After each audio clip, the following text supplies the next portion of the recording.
ভারতের বড় দুর্বলতা সেভেন সিস্টার্স রাজ্য। বাংলাদেশে ক্ষমতার পালাবদলের পর থেকে আবারও নতুন করে আলোচনায় ভারতের সেভেন সিস্টার্স রাজ্য। ভারতের উত্তর পূর্বাঞ্চল সেভেন সিস্টার্স দেশটির মূল ভূখণ্ডের সঙ্গে যুক্ত করে রেখেছে একটি সরু অংশ, সেটি শিলিগুড়ি করিডোর। সমুদ্রে যাওয়ার কোনো উপায় তাদের নেই, তাই পুরো অঞ্চলের সমুদ্র রক্ষায় অভিভাবক বাংলাদেশ। তাই বাংলাদেশের অন্তর্বর্তী সরকার ক্ষমতায় আসার পর থেকে একের পর এক পদক্ষেপে মোদী সরকার এখন দিশেহারা। অন্তর্বর্তী সরকারের প্রধান উপদেষ্টা ডক্টর মোহাম্মদ ইউনূসের একটি ছোট পদক্ষেপও মোদীর জন্য এখন শুল হয়ে বিঁধছে।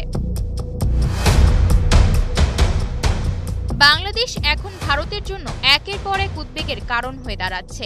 বাংলাদেশের লালমনিরহাটে একটি সম্ভাব্য মাল্টিফাংশনাল বিমান ঘাঁটি নির্মাণের পরিকল্পনা নিয়ে দক্ষিণ এশিয়ার ভূরাজনীতিতে নতুন উত্তেজনা সৃষ্টি হয়েছে। কৌশলগত দিক থেকে গুরুত্বপূর্ণ এই অঞ্চলটি ভারতের চিকেন নেক করিডোরের নিকটবর্তী হওয়ায় দিল্লির এখন ঘুম হারাম। এটি ভারতের সবচেয়ে স্পর্শকাতর করিডোর চিকেন নেক থেকে মাত্র 12 কিলোমিটার দূরে। মূলত এই করিডোর দিয়েই ভারতের মূল ভূখণ্ড থেকে উত্তর পূর্বাঞ্চলের 7টি রাজ্যের সঙ্গে সংযোগ রক্ষা হয়। নতুন এই বিমান ঘাঁটিটিতে থাকবে 4000 মিটার দীর্ঘ রানওয়ে, 70টি যুদ্ধ বিমান রাখার সুবিধা, আধুনিক রাডার সিস্টেম, রিফুয়েলিং ও মেইনটেনেন্স জোন, এমনকি ভবিষ্যতে যুদ্ধবিমান তৈরির পরিকল্পনাও।